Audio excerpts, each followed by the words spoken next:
Hello. Um, so before I start today, I wanted to do just kind of a few housekeeping items before I get to the main topic. Um, Topic number one, I was discussing with someone the quality of my green screen. So just in the interest of disclosure, that's a green screen. Now, it is actually my library. It's over there. It's not behind me. The reason I'm doing that is I occasionally use the green screen for other things. I don't want to tear it down and set it up all the time. Plus, on the other side of it, we just have some more terminals and some half-assembled embedded kits that go with some various projects. So rather than deal with all that, green screen. Anyway, I meant to disclose at the very first little live video, and I want to show you something. This is Numerical Recipes in C, and it is, whoops, pointed the wrong way. It is up there. It is right there. For me, it's hard to see because it's under live.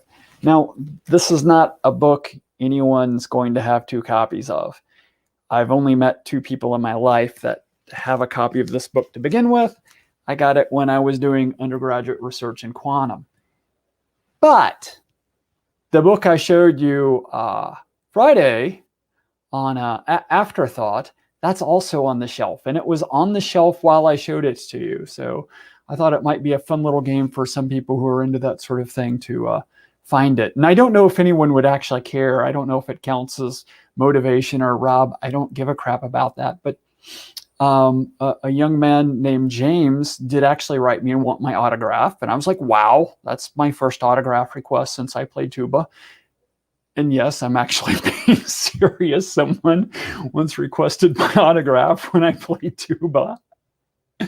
But anyway, I sent him a signed copy of The Law, which a lot of you know I frequently hand out at events. I have for a long time. It's not really related to my campaign per se. I just hand it out. So if you can tell me what book Afterthought is next to on my shelf, just describe it so I know you spotted it. And for some reason you want an autographed copy of The Law, more specifically autographed by me, okay, sure, why not? Or you can just say, haha, I found it, but I don't want your crummy book. Whatever you like. Second topic. Why does my hair look like it's super glued to my head? Well, that's very easy. It's because if I don't super glue it to my head, not literally, but if I don't paste it to my head, it's down to about right here these days.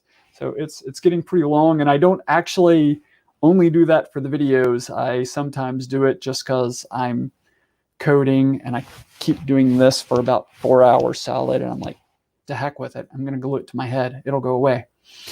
Item number 3. Why am I doing these? It's to make you listen to horrible stuff like this. No. It's so you can get to know who I am. You know, my first goal in this campaign is to give people like myself someone to vote for. If you're someone like me, please vote for me. If I'm not letting you know properly, if I'm someone like you, send me what you need to know. I'll let you know. I'll let everyone know. And that's the other thing about these is if we start answering some questions that are interesting to other people, you can share the video with them. Or if they have questions, forward the questions to me. I mean, that's my motive for doing this. Because I mean, as far as me getting to vote for me, I've already got LPKY to nominate me, so I can just take a nap till November and go check me off and get my vote, and yay! So anyway, I wanted to discuss blaming China. I wanted to go over some of what did go on in China. I'm going to tell you out of the gate, I know it's horrible for suspense. I'm not blaming anyone. I do blame something a little later. I think there are things to blame in here. I don't think it's necessarily the Chinese government. Not to say they didn't drop the ball. One thing I found really interesting today, and I want to throw this out there because I'm always interested in truth. I'm interested in finding truth. If I find truth and I think I found truth, I'm going to pass it on to you. They did a phylogenetic analysis on COVID-19. And basically what that means is they took some estimates on how quickly it mutates, and they looked at how it was mutating, and they looked at how far out from kind of a center point it had mutated, and they used that to calculate when the most recent common ancestor was. So the point to all that is you get to know in a way that isn't held by any one government agency. The world gets to know roughly within about a month, hey Matt, of when the common ancestor entered the population. Now this could be a couple of different things. This could be the mutation that jumped from whatever animal reserve to humans, or it could be that this has been in the human population but pretty unnoticed for a while, and this was the mutation that made it start spreading quickly. So it could be a couple of different things, but COVID-19 as we know it started around late November 2019, plus or minus a month. So if you start looking at timeline, that's interesting. It's not real interesting to the analysis or the opinion I'm going to share today, but I wanted to throw it out there because it's something solid. I feel like we can go back to. Might turn out to be wrong. Speaking of being wrong, that's another thing I want to point out to you guys. I think we need to embrace this. I was talking to my campaign manager, Randall, one day, and I was kind of heated.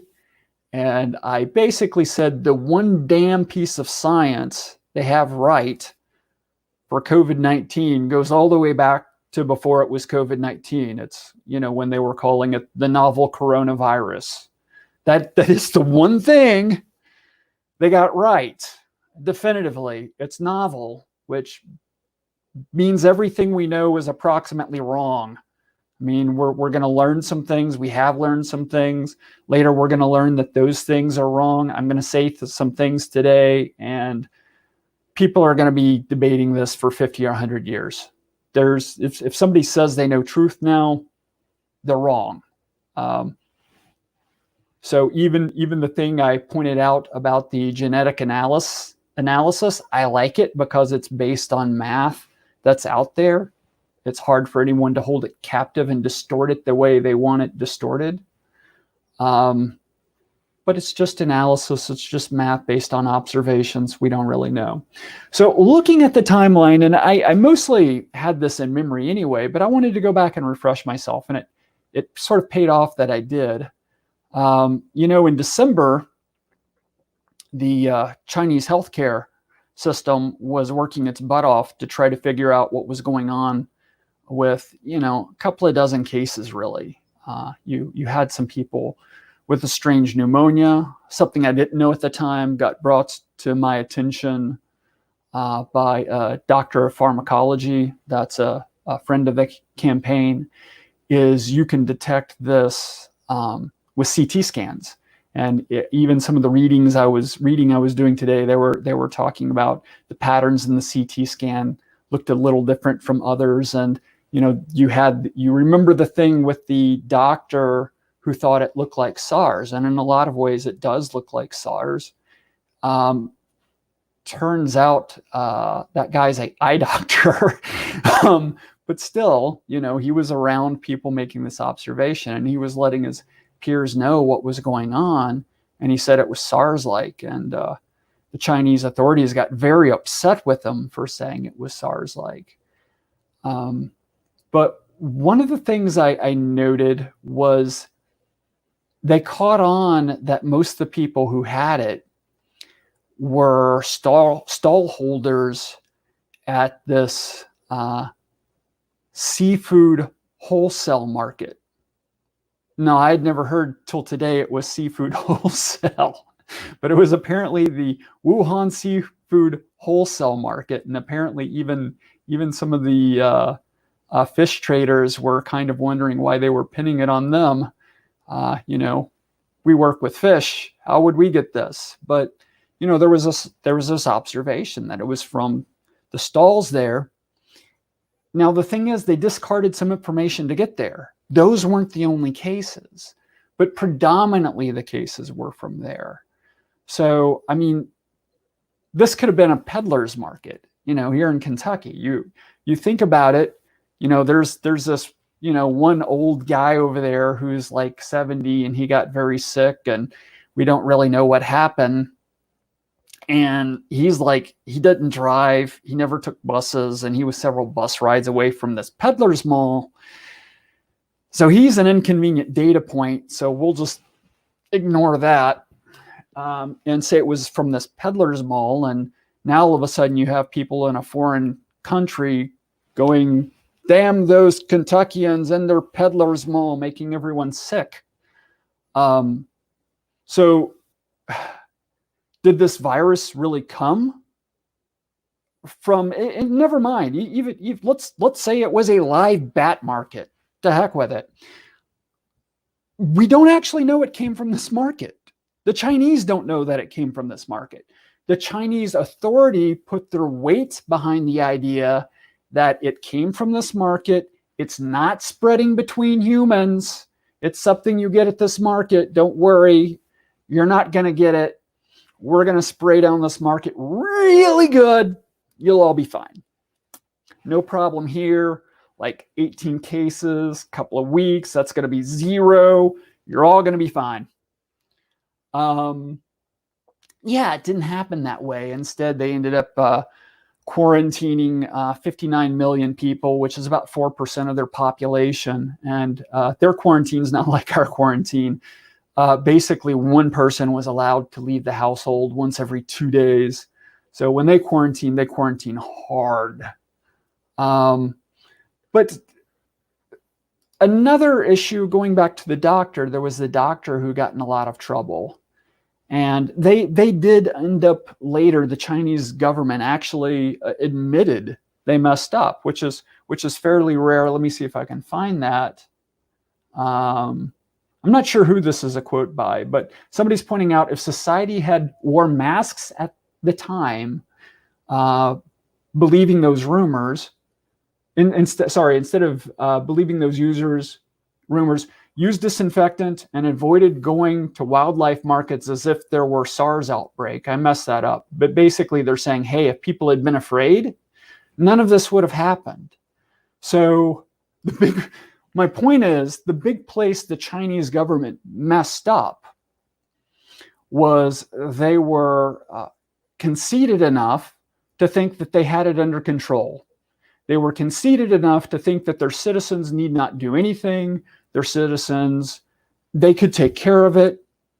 You know, they were approaching this from the top down and, you know, just go home. We'll take care of it.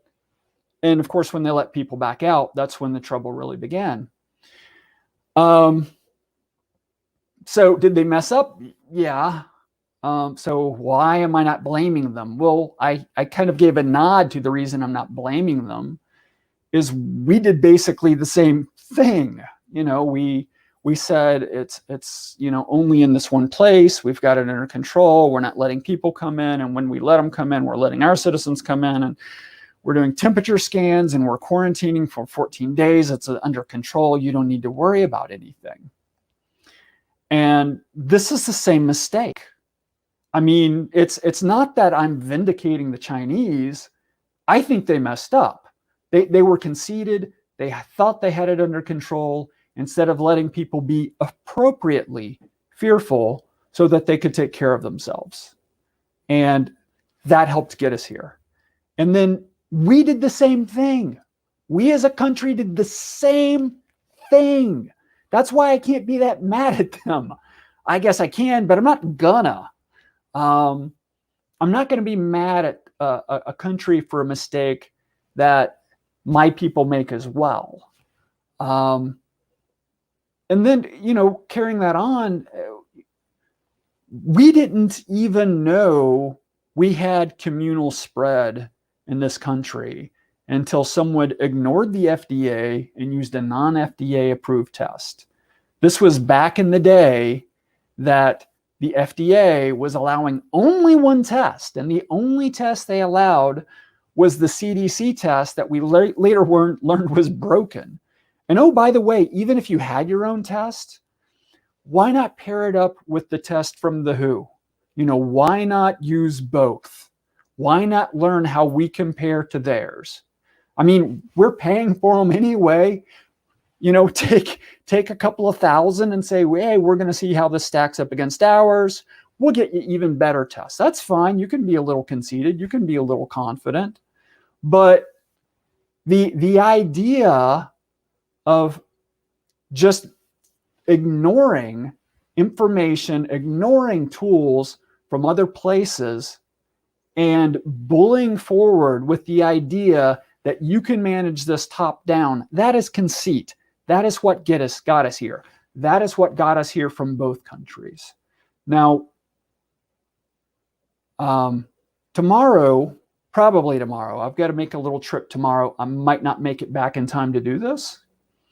But tomorrow, I want to talk a little about Sweden. Because if you go back and you look at the videos I've made, especially this is not a political video, the second one, which is really just the first one wrapped with even more info, basically I was really excited because we had preliminary information that we had moved from increasing 30% a day in mid-March to, by late March, we were only increasing at like 17% per day. So on the log scale, you just seen this boop, and you're like, wow, that's, we really did something. The thing is, I noticed a couple of weeks ago, Sweden had one of those bins too, and theirs was a little earlier than ours. And, it caught my eye because so many people are saying Sweden's doing nothing. So I did the math today. Well, while I was excited about us bending from 30% to 17%, Sweden bent from 34% to 9%. Most of April, their growth rate was at like 3 or 4%. These people are doing incredible. And so many people are saying they're doing nothing. They're doing nothing. We should stop being so conceited, and we should check into this nothing they're doing. We should see if we can't learn a little bit about that. That's some nothing I will take a hold of and do. So let me know any questions you have. Terry, yeah, I mean, I can't prove it didn't come from a research lab. I've not seen any evidence saying it came from a research lab. People who study genetics say it looks naturally occurring. How you would ever know the real thing versus a really, really good fake, I don't know. But I certainly don't believe they did it on purpose. Could they have done it by accident? Maybe. But even if they did, it got out in their population, and their population paid a price, and the world's paying a price, and most of the world's paying a price for the same reason. It's conceit. And even if it was in the lab and it got out and somebody hushed up and they didn't say anything, assuming that hypothetically happened, I bet at the end of the day, that ends up conceit too, because that's how industrial accidents happen, is people get too arrogant. You look at Boeing, it's the same thing. In the post-mortem of what Boeing did with that sensor, it's idiotic. It's idiotic. Nobody would be that stupid, but they would be that conceited. And I think that's largely what's happened with this virus. The thing we're going to have to do now is we're going to have to look at the data. The data is definitely absolutely flawed. I don't think it's intentionally flawed. I mean, I'm sure it gets tilted by people having a strong opinion, and they're determined to see the thing they know that's there, and by God, they do. But I don't think there's much malicious going on with the data. And I think what we need to do is we need to do the best we can to observe what we know, and we need to make the best decisions we can, in spite of the fact that 50 years from now, somebody's going to write a book about how we were all idiots and had no idea what we were doing, and they're going to be right. And the only reason, we have the arrogance we do is just conceit. Matt, what do you wants to know? Oh, my take on vaccinations for the virus, especially if they force us on it individually. I am way against that, Matt. That is actually one of my top fears. By the way, I don't know how it's come out yet, but I got an antibody test, and the antibody tests don't necessarily tell us a lot yet, and I don't have the results yet. But that's a piece of what I consider misinformation. You hear these people talking about the WHO says we haven't proven that people who've had this once won't get it again. Well, that's true. We've not proven it. Then again, we've not proven they don't have any immunity either. I mean, I've not heard anyone claim that. I've not heard the WHO claim that. I'm not contradicting the WHO. I'm just pointing out somebody took one thing the WHO said and they ran with it as if it said something it doesn't. But to my understanding of immunology, and I'm not an expert, but science was actually one of my first passions. I did actually, I knew a little bit about how vaccinations worked when I was like 7 and 8 years old. I was just into this. My grandfather died of cancer, and when I was 5 years old, I swore to defeat cancer, and I didn't do that. Total failure. But anyway, but I was very interested in medicine when I was young. So I learned a little about that, and to my knowledge, maybe somebody has some more expertise, let me know where I'm wrong. But to my knowledge, if natural immunity doesn't work, if you can't develop a natural defense mechanism against this, they're not going to get a vaccine to work either, at least not in a sane period of time. I don't know that we have any vaccines that, fight a disease that we don't develop natural antibodies for. Even AIDS, we actually develop antibodies for, but for complicated reasons, that doesn't really work out. And I think chief among that is the high mutation rate of AIDS. I don't know. I didn't study that since like the 80s or 90s. So, but yeah, I'm of the mind, and I would like to go over that. This is kind of why I'm referencing Sweden. I'm kind of the mind that what we really should have been doing is we should have been spending our time, and we should have been spending our treasure on subsidizing people who are at risk staying at home. And that's right. You just heard a libertarian say subsidize. But, this is war. And, we learned reasonably quickly that a certain subsection of our population was high risk. The rest of us need to be out there holding the economy at float and frankly becoming naturally immune. And I know there's people who go, you just want people to die. But keep in mind, I'm one of the people I'm talking about. I'm not at any of the risks. Don't get me wrong. I could get very sick and die. Any of us could. It's hard to predict. This isn't we're perfectly safe. This is that a lot of us are at this much risk, while some of us are at this much risk. And as much as I love science, been a huge fan of science all my life, this is not the time to be conceited about our intellect and assume that science is going to save us. I love the idea of me being wrong on that. I love the idea of us pivoting to something more like what Sweden's doing, us trying to keep people who are susceptible or high risk at home, keep them safe. Rest of us manage the economy. And then, 6 months from now, we find a treatment, or 12 months from now we get a vaccine and science saves the day. That's great.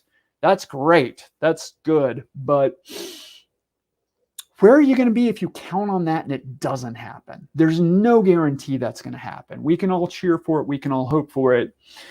But to just bank on it as if it's known that it's going to happen, yeah, that is the very pinnacle of conceit. What are my thoughts on individuals being forced to wear face masks? Where's my mask? My mask is in my car. And being fined and arrested for non-compliance. Okay, Matt, I'm glad you asked that too, but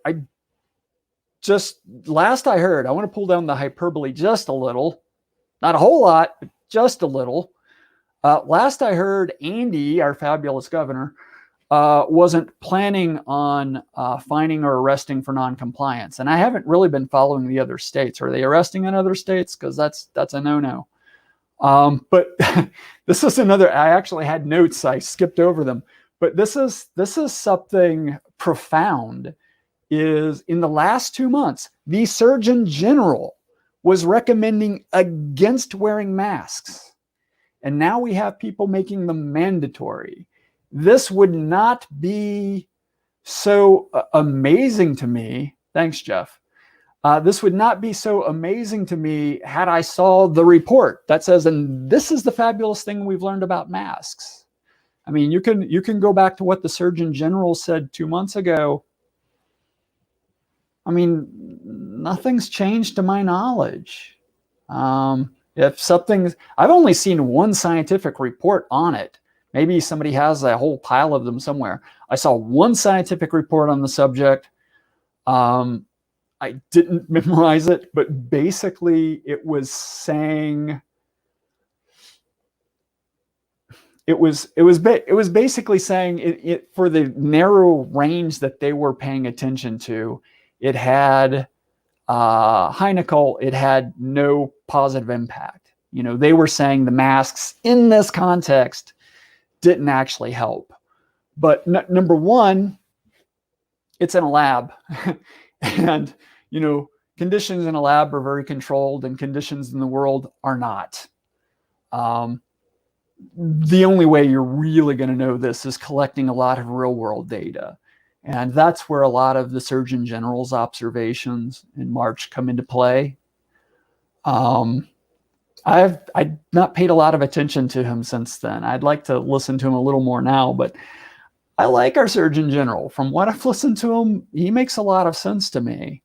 That said, I'm still in favor of masks personally. And since you brought it up and I've made a video on it, I even spent money getting it out there for people to see. I'm highly promoting. I cannot overstate how important I think it is to be as safe as you can and spread this disease as little as you can, because some of us are going to die from it who we thought were low risk. Could be me. Try not to kill me if you don't mind. And then there's the other people. You know, there's the people who are high risk that, you know, sooner or later they don't, you know, they can't get somebody to bring them something they need, or maybe they've just been pinned up for 4 months or something like that, and they're leaving the house and they don't give a damn. But you know, Dan Syme, I think that's how you say his name. He was telling me, he goes, because his wife was all worried, and he's like in his 80s. And I was talking to him at the Capitol at the marijuana rally, and you know, his wife was stressed, and he told me, he said, well, it's like I told her, if you live to be old enough, something's gonna kill you. I'm like, that's right, Dan. If you live long enough, something's gonna kill you. I think Dan's got this one. He knows what he's talking about. But really, be safe. I know I'm making some light here. I like to joke around, but be as absolutely safe as you can. Be paranoid safe. If you can tolerate a mask, Matt, I'm not going to make you wear a mask. I'm not the make you wear a mask guy. But if you can tolerate a mask and you can wear one responsibly, you've learned not to touch the cross section. You're not always adjusting it and messing with your eye. if you feel like you can overcome some of the things that Surgeon General is paranoid of, you think you can do a good job wearing a mask, please, for the love of God, wear a mask. Do everything you can to limit the spread of this. And part of that is we can't shut down our flipping economy forever. We've got to go back to work. And this thing's probably still going to be bumping around when we go back to work. And because of that, we're interacting more. It's probably going to edge back up a little. And you're going to have people get very afraid. And there's, it doesn't have to go up a lot. I can't even remember which country it was, but last night I read something. I think it was Germany. There were some people going, no, it's going back up. We have to close. That wasn't meant to be a German impression. It was meant to be an excited impression. But they were getting very excited, and they wanted to shut it back down. It's like, if you go back and watch my videos, I'm always like 10 to 14 days, 10 to 14 days, 10 to 14 days. Like, this was clickbait to me. It was like, I'm buying it. What's the story here? Sure enough, it hadn't been 10 to 14 days. I didn't think it had been 10 to 14 days. So you're trying to say, this isn't working. We have to go back. You're not far enough along to have any data yet. Calm down. We're going to see that here too. I think we are. I think it's going to be extremely likely. So if you're a little reckless and you go out there and you get somebody sick, number one, you might inadvertently kill somebody's grandmother. You don't know. You don't want to do that. You don't want to willingly be part of that machinery. Be as safe as you can. But the other thing is, there's going to be some people who are, it's not they are going to be terrified. They just are terrified. And they're going to use every little tick of the data to get more terrified. And we've got more than one front to be afraid of. We've got the virus, we've got monetary risk, and we've got economic risk. And I see those as three distinct things. We need to balance the three. And part of keeping the virus risk down is doing all you can voluntary, which I actually think a lot of times is going to be smarter. I think if I force a mask on your face and don't wear it, you know what? You're not going to do a good job of wearing it. And you're going to do more harm than good just to show me. So, it's the way people are wired. It's especially the way our people are wired, meaning libertarians. So yeah, be safe as you can, voluntary. I'm not interested in trying to force anyone to be safe because they'll just muck it up anyway. Also, if we become the country that does force people to be being safe, I could already go to China, They like coders there. I can already go. I don't want to. I don't want to. It's not the society I want to be part of. I want to be part of a society where people work together voluntarily. We can defeat things like this. We can defeat things like the virus.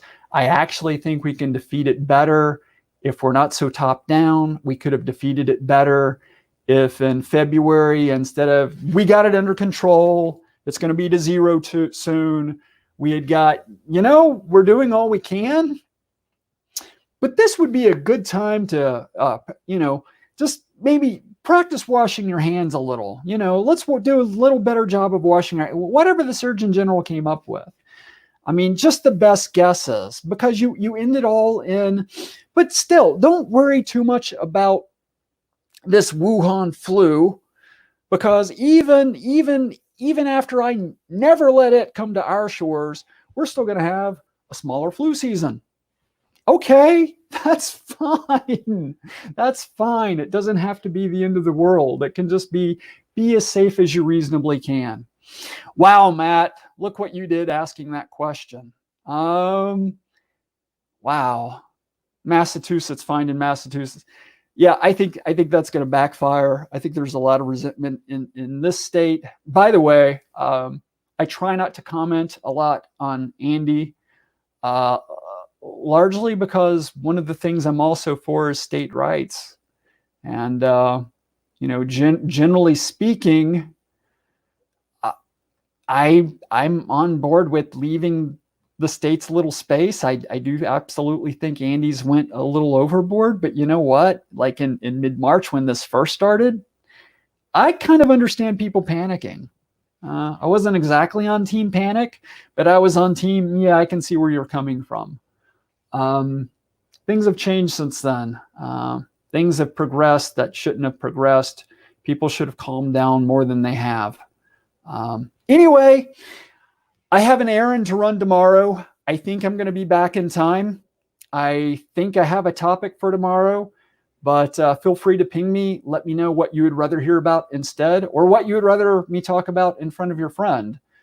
We want to let as many people as we can know what our libertarian candidate stands for, so that they can decide if they want to vote for me or if they want to vote for somebody who thinks the government can prevent things like COVID-19 from happening if only you trust in them more.